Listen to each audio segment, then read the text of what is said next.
혹시 주변 환경이 아무리 바뀌어도 마음 깊은 곳에 남아있는 답답함과 불안이 끈질기게 따라다닌다고 느낀 적 있으신가요? 예로부터 전해 내려오는 인도의 한 이야기에서 심한 번뇌로 괴로워하던 어느 왕이 왕국에서 가장 지혜로운 이들을 불러 고통에서 완전히 벗어나는 방법을 묻습니다. 왕은 막대한 보상을 약속하며 단 하나의 해답을 구했는데 그것은 어떻게 인생의 고통을 뿌리부터 없앨 수 있는가 하는 것이었습니다. 불교적 지혜를 나누는 이 자리에서 쉬운 말로 함께 경전의 세계로 들어가 보려 합니다. 마음의 눈을 여는 데 도움이 된다면 그걸로 충분하다고 생각합니다. 몇 달 뒤, 매우 소박한 승복을 입은 스님이 왕궁에 나타나 정성스럽게 꾸민 금빛 상자를 바쳤습니다.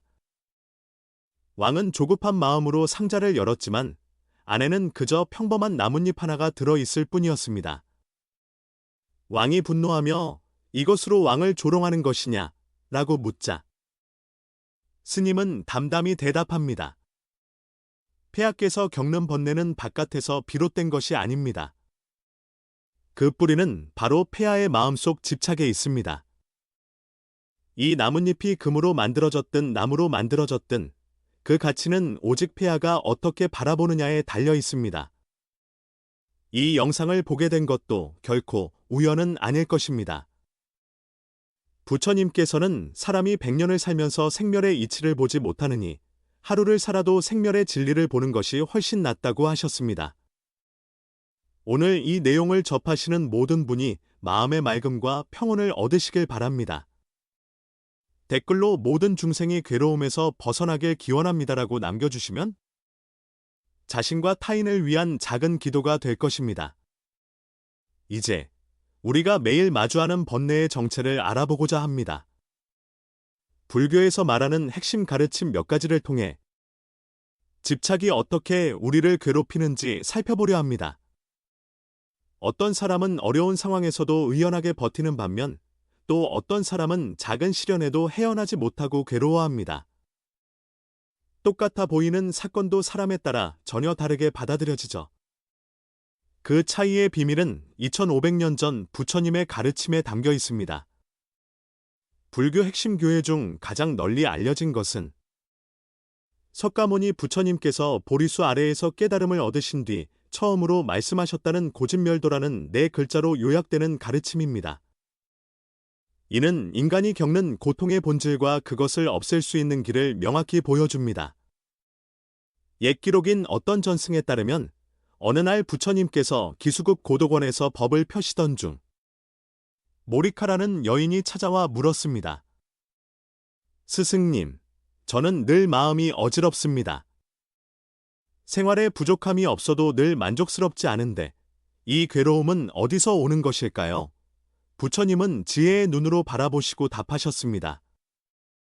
모리카여, 겉으로 잔잔해 보이는 호수 아래에도 수많은 물결이 깔려 있듯이 그대의 번뇌는 바깥이 아니라 마음속 탐진치라는 세 가지 독에서 비롯된 것이네.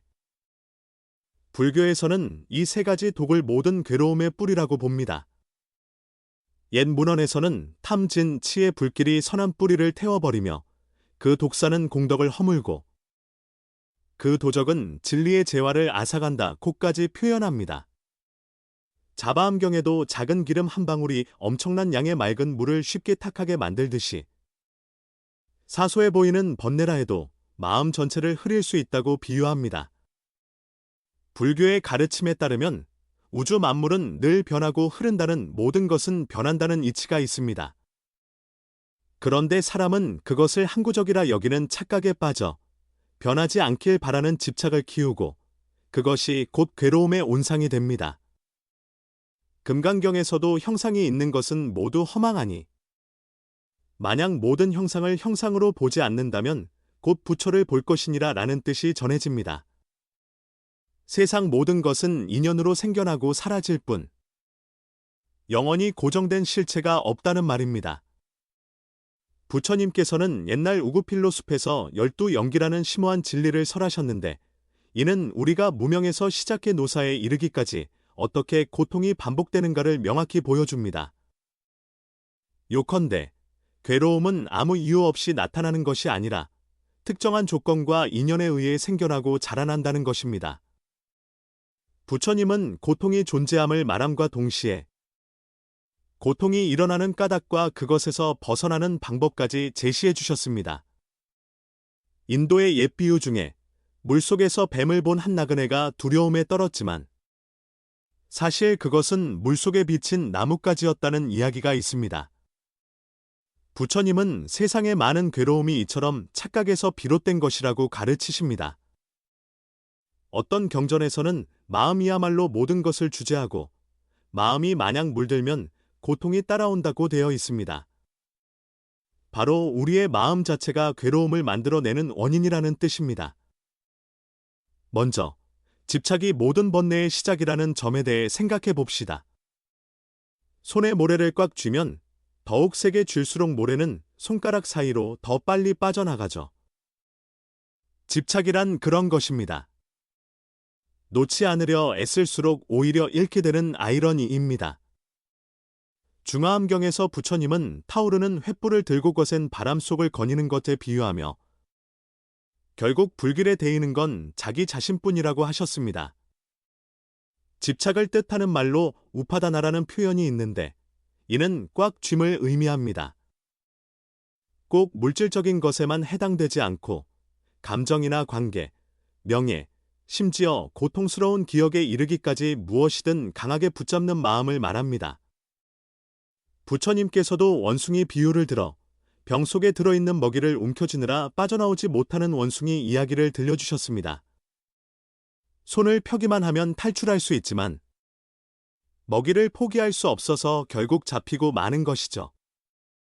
우리도 돈에 집착하다 건강을 잃고 명예에 집착하다 평온을 잃고 과거의 상처에 집착하다 현재의 소중한 순간을 놓치기도 합니다. 이러한 집착이 바로 우리를 고통의 굴레에 묶어놓는 사슬입니다. 법구경에서도 마음이 탐내는 바에 매달리면 고통이 그림자처럼 따라온다고 표현합니다. 부처님 가르침에서 결정적인 예가 왕사성 근처 대나무 숲에 살던 앙굴리마라 도적 이야기입니다.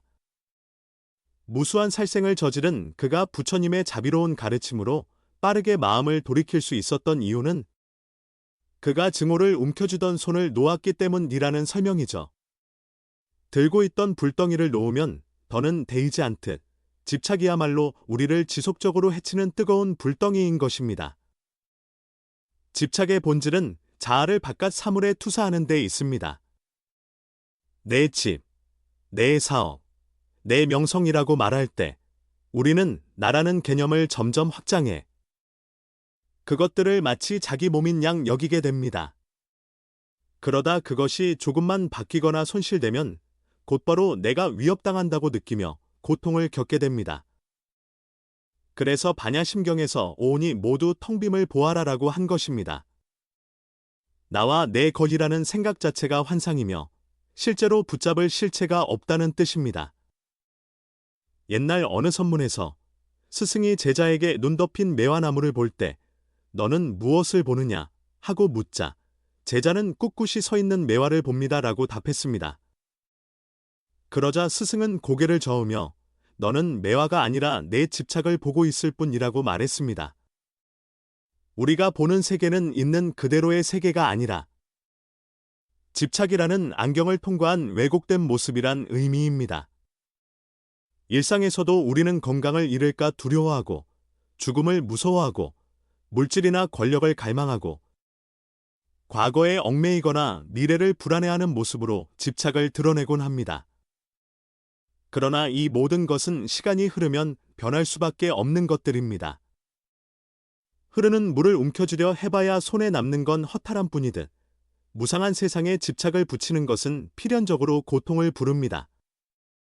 부처님께서 열반에 드시기 전 제자 아난에게 남긴 마지막 말씀으로 전해지는 모든 형성된 것은 마치 꿈과 같고 환상과 같으며 물거품이나 번개 같으니 마땅히 그렇게 관찰하라는 말은 이 세상의 모든 현상이 덧없이 사라진다는 사실을 알려줍니다. 집착을 내려놓을 수 있을 때 비로소 진정한 해방을 맛볼 수 있다는 얘기이기도 하죠. 여기서 하나 짚고 넘어가야 할 것은 집착을 버리는 것이 책임감이나 사랑을 포기하라는 말이 아니라는 점입니다. 오히려 집착에서 벗어나면 지금 이 순간을 더 온전히 살아낼 수 있고 세상을 더 진실하게 대할 수 있습니다. 부처님께서는 연꽃을 비유로 들며 그것이 진흙에 뿌리를 두었지만 더러움에 물들지 않고 물 위에 피어나도 물에 젖지 않는다고 말씀하셨습니다. 마찬가지로 우리도 세상 한가운데서 인연을 누리되 집착에 얼룩지지 않는 삶을 살 수 있다는 것입니다. 이를 불교에서는 머무는 바 없이 마음을 내는 것이라고도 합니다. 즉 어디에도 걸림이 없지만 매 순간 주어진 인연에 자유롭게 반응할 수 있는 상태를 말합니다. 다음으로 집착과 번뇌의 배후에는 무명이라는 근본적 어둠이 있습니다. 무명은 단순히 무지하거나 배움이 부족한 상태가 아니라 이 세계와 자신을 바라보는 관점 자체가 잘못된 근본적 착각을 가리킵니다. 어떤 경전에서는 무명을 지혜의 눈을 가리는 백내장이라고 합니다. 마치 눈이 흐려져 사물을 뚜렷이 볼 수 없는 것처럼 무명에 빠지면 실상을 분별하지 못하게 됩니다. 달 밝은 밤에 뱀처럼 보이는 줄을 보고 경악했으나 날이 밝고 나니 그냥 줄일 뿐이었다는 옛 이야기가 있습니다. 이것이 바로 무명의 작용입니다. 전혀 해롭지 않은 것을 두고도 뱀이라고 착각해 공포에 떠는 것처럼 우리는 잘못된 인식을 진실로 믿는다는 것이죠. 무명의 가장 큰 특징은 모든 것은 변하고 무상, 고정된 자아는 없으며 무아, 진정한 평온은 본래 마음의 본질 적정임을 알지 못한다는 것입니다. 능엄경에서는 모든 형성된 것은 생겨났다 사라지는 법이니 생멸을 떠나면 참된 평온에 이른다고 말합니다. 우리는 모든 것이 변한다는 것을 몰라서 영원한 행복이나 불변의 사랑 등을 갈구하고 결국 실망과 고통을 반복하게 됩니다. 또 분명히 내 몸과 마음조차 시시각각 달라지는데 마치 견고한 나가 있는 것처럼 착각합니다. 금강경에서도 모든 형상을 형상이라 보지 않아야 비로소 진실을 볼 수 있다고 거듭 강조하죠. 우리가 태어나 늙고 병들고 죽는 과정 전체를 설명하는 12연기에서는 무명으로 인해 형성이 있고 형성으로 인해 의식이 있고 의식으로 인해 명색이 있고 하는 식으로 점차 노사오 비고네에 이르는 과정을 차근차근 보여줍니다.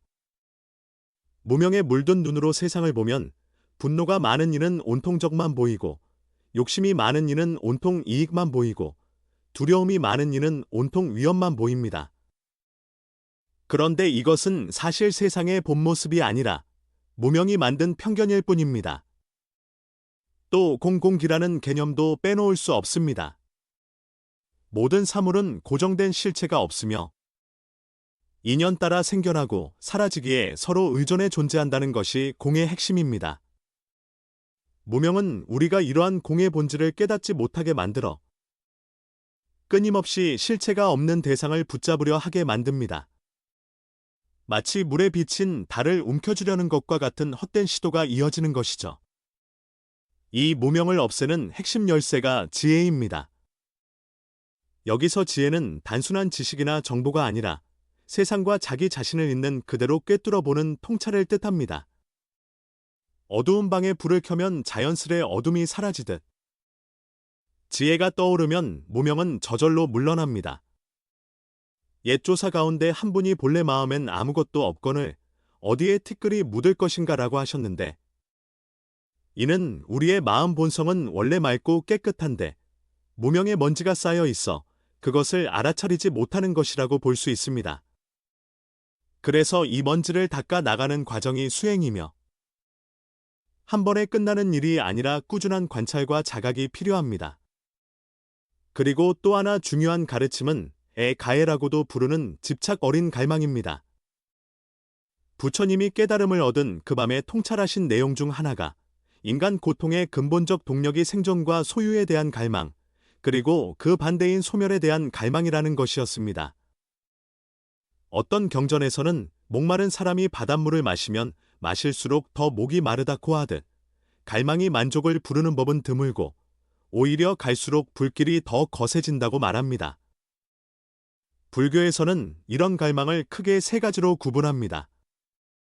감각적인 즐거움을 원하는 요괴, 존재를 지속하고 싶어하는 유해, 그리고 존재 자체를 부정하고 싶어하는 무유해. 이 세 갈래의 갈망은 마치 튼튼한 밧줄처럼 우리를 윤회의 수레바퀴에 묶어둡니다. 오랜 옛날의 한 일화에는 이런 내용이 있습니다. 험난한 수행 끝에 물 위를 걸을 수 있게 된 한 고행자가 부처님께 이 능력을 자랑하자 부처님께서 배 삭 한 푼이면 강을 건널 수 있는데 그대는 어찌 그리 애써 세월을 보냈는가? 라는 취지로 말씀하셨습니다. 이는 때로 우리가 집착하는 목표나 능력이 과연 실질적으로 얼마나 의미 있는지 돌아보라는 이야기이기도 합니다. 또한 부처님 당시의 파사엔나디 왕은 엄청난 재물과 권력을 쥐고도 만족하지 못해 괴로워했습니다. 어느 날 그가 부처님께 모든 것을 가졌는데 왜 여전히 불만족한 걸까요? 라고 묻자 부처님께서는 만일 누군가 동쪽 땅을 차지할 수 있다 하면 왕께서는 만족하시겠습니까? 하고 여주었습니다. 왕은 아니요 라고 답했고 남쪽이나 서쪽, 북쪽 땅에 대해서도 계속 같은 답을 했습니다. 그러자 부처님께서는 그렇듯 갈망은 끝이 없으니 참된 만족은 오직 자기 마음을 들여다보는 것에서 시작됩니다. 라고 말씀하셨습니다. 갈망이 괴로움을 낳는 이유는 무상한 현실과 갈망이 영원함을 바라는 마음이 서로 부딪히기 때문입니다. 자바암경에도 바닷속을 걸으며 발이 젖지 않길 바라는 것과 같다는 비유가 나옵니다. 끊임없이 변화하는 세상에서 영속적인 만족을 찾으려 하니 애초에 불가능한 기대인 것이죠. 더 나아가 이 갈망은 개인을 넘어서 사회 전체에도 큰 영향을 미칩니다. 우리 경제체제와 소비 문화는 끊임없는 욕망을 전제로 돌아갑니다. 광고와 매체는 새로운 욕구를 만들고 부추기죠. 화엄경에서는 마음은 그림을 그리는 화가와 같아서 온갖 세계를 만든다고 합니다. 개개인의 갈망이 모여 더 큰 구조를 만들어낸다는 이야기입니다. 더 문제는 이 갈망이 종종 합리적이거나 꼭 필요한 것처럼 포장된다는 점입니다. 신형기기를 사야 업무 효율이 오른다. 안전하려면 더 좋은 차가 필요하다. 미래를 위해 더 많은 돈이 있어야 한다 등등 겉보기엔 타당해 보여도 그 속을 들여다보면 끝없는 갈망의 변형일 때가 많습니다. 법구경에서 말하길 사랑 갈망은 근심과 두려움을 낳는다. 사랑에서 벗어나면 무엇을 두려워하겠는가? 라고 합니다. 우리는 갈망을 품었을 때 원하는 걸 얻지 못할까봐 두렵고 이미 가진 것을 잃을까봐도 두려워합니다. 그 이중적 불안이 마음을 옥죄는 족쇄가 되기도 합니다. 불교의 더 심오한 가르침에 따르면 갈망은 윤회를 이어가는 핵심 동력입니다. 12영기에서도 대갈망과 취 집착을 낳고 취가 유 존재를 낳으며 유는 생을 낳고 생은 늙고 죽는 괴로움을 낳는다고 합니다. 그러니 갈망을 놓지 못하면 끝없는 삶과 죽음의 수레바퀴를 벗어나기 어렵다는 것이죠.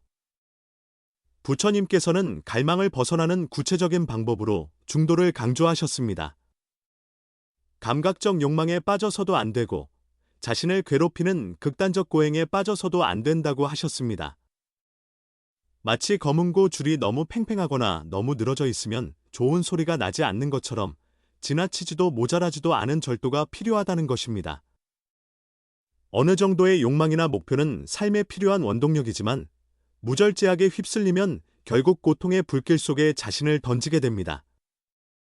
갈망이 일어나는 과정을 주시하고 그 허망함을 알아차리는 순간부터 갈망의 힘은 조금씩 약해집니다.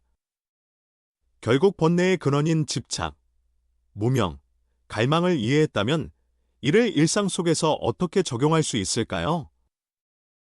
먼저, 가장 기초적인 방법은 바라보기를 통한 마음 챙김입니다. 괴로운 감정이 일어났을 때 곧바로 반응하거나 억누르지 말고 지금 화가 올라오는구나 라고 알아차리는 것입니다. 고대 선선 전통은 좋은 것은 쫓지 말고 싫은 것은 밀어내지 말라고 말합니다. 그저 감정이 생기고 머물러 사라지는 과정을 지켜보면 어느새 그 세기가 약해지는 것을 느낄 수 있습니다. 하루에 10분 정도라도 호흡에 집중해보는 간단한 명상 시간을 가져보면 이런 관찰력이 조금씩 길러집니다. 또 하나는 사념처 수행, 즉 몸과 느낌, 마음과 현상을 관찰하는 연습입니다. 화가 날 때 가슴이 답답해지고 호흡이 가빠지는지 살펴봅니다. 욕망이 올라올 때 심장 박동이나 시선이 어떻게 달라지는지 관찰합니다. 이렇게 몸과 마음의 움직임을 알게 되면 무명에서 비롯된 잘못된 사고, 패턴을 깨뜨리는 힘이 생깁니다. 생각을 바꾸는 연습도 도움이 됩니다. 어떤 일이 잘 안 풀릴 때 5년 후에도 이 일이 이렇게나 중요할까? 라고 스스로 묻거나 혹시 이 문제가 새로운 기회가 될 수도 있지 않을까? 하고 생각해 보는 것이죠. 그런 열린 태도가 무명에 물든 고정관념을 허물어 줍니다. 또한 매일 밤 감사할 일을 3가지씩 떠올리는 습관도 집착이나 부정적인 생각을 줄이고 현재에 대한 긍정적인 인식을 길러줍니다. 보시를 실천하는 생활 습관도 갈망을 줄이는 데 큰 도움이 됩니다. 꼭 물질적인 것을 주는 것만이 아니라 누군가를 돕거나 시간과 마음을 나누는 행위도 포함됩니다. 아무 대가 없이 무언가를 내어놓는 습관을 들이면 점차 얻으려는 마음이 약해지면서 갈망이 옅어집니다. 사람과의 관계 속에서도 자비이사라 불리는 4가지 넓은 마음을 실천해 볼 수 있습니다. 가까운 이들에게는 기쁨을 빌어주고자, 고통에 빠진 이들에겐 괴로움이 빨리 사라지길 빌어주고 비, 잘된 사람에겐 진심으로 함께 기뻐하며 히, 나를 해치거나 불편하게 한 사람에게도 마음을 내려놓고 사원한을 키우지 않는 것입니다. 이렇게 관계에서 번뇌가 일어날 때마다 자비이사를 떠올리면 집착과 충돌이 한결 줄어듭니다. 마지막으로 인연에 따르되 본심은 흔들리지 않는다는 태도가 마음의 안정을 가져다 줍니다. 바꿀 수 없는 일은 받아들이고 바꿀 수 있는 부분은 두려워하지 않고 행동하는 것입니다.